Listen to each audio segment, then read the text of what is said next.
Doctor, compañeros, el día de hoy les voy a explicar la importancia de la natriuresis y diuresis por presión en el mantenimiento del equilibrio corporal del sodio y del líquido.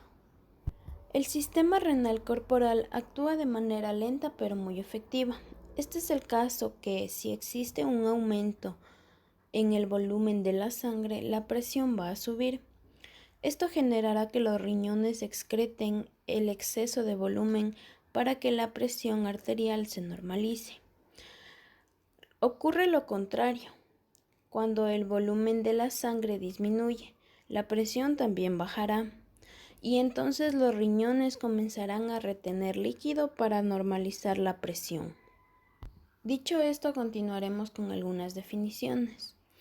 Entendemos por diuresis por presión a la eliminación de agua por aumento de presión, y natriuresis por presión es la eliminación de sal por aumento de la presión arterial.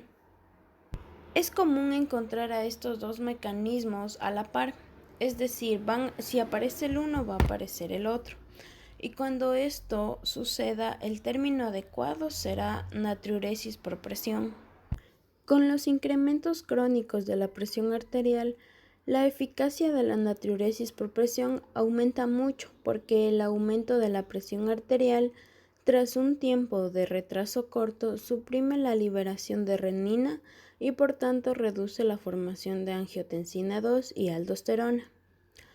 Las menores concentraciones de angiotensina 2 y aldosterona inhiben la reabsorción tubular de sodio, lo que amplifica los efectos directos del aumento de la presión arterial sobre la mayor excreción de agua y de sodio.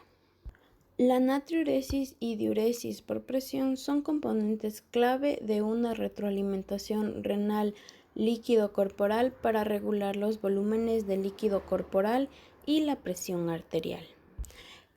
El efecto de aumentar la presión arterial para elevar la diuresis es parte de un proceso muy poderoso de retroalimentación que opera para mantener el equilibrio entre la ingestión y la pérdida de líquido.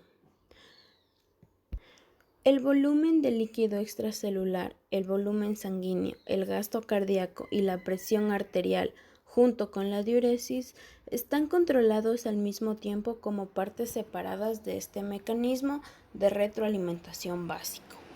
Para explicar esta frase tengo dos esquemas que prácticamente son lo mismo.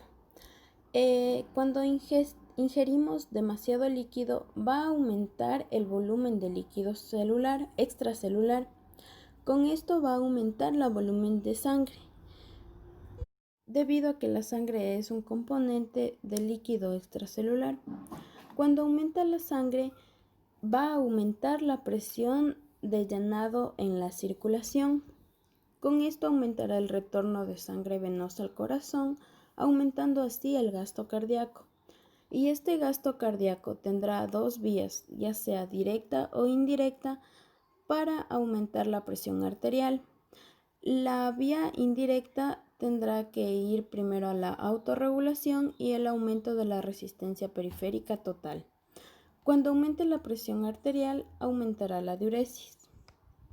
De este modo, el mecanismo de retroalimentación renal líquido corporal opera para impedir una acumulación continua de sal y agua en el organismo durante las mayores ingestaciones de estas. Mientras la función renal sea normal y el mecanismo de diuresis por presión opere con eficacia, se acomodarán grandes cambios en la ingestión de sal y agua con solo cambios ligeros en el volumen sanguíneo, el volumen extracelular, el gasto cardíaco y la presión arterial. Cuando la ingestión de líquido se reduce por debajo de lo normal, hay una tendencia hacia la reducción del volumen sanguíneo y el volumen de líquido extracelular, así como la reducción de la presión arterial. Incluso un pequeño descenso en la presión arterial produce un gran descenso en la diuresis, lo que permite mantener el equilibrio del líquido con mínimos cambios en la presión arterial, el volumen sanguíneo o el volumen extracelular. Por último, veremos la precisión de la regulación del volumen sanguíneo y del volumen de líquido extracelular. El volumen sanguíneo permanece prácticamente constante a pesar de cambios extremos en la ingestión diaria de líquido, debido a tres pequeños cambios, y estos serán: un ligero cambio en el volumen sanguíneo producirá un cambio acentuado en el gasto cardíaco. El siguiente es: un ligero cambio en el gasto cardíaco causa un gran cambio en la presión arterial. Y por último tenemos: un ligero cambio en la presión sanguínea causa un cambio en la diuresis.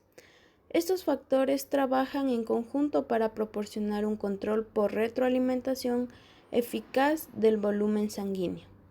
Los mecanismos de control operan siempre que se produzca una pérdida de sangre debido a una hemorragia.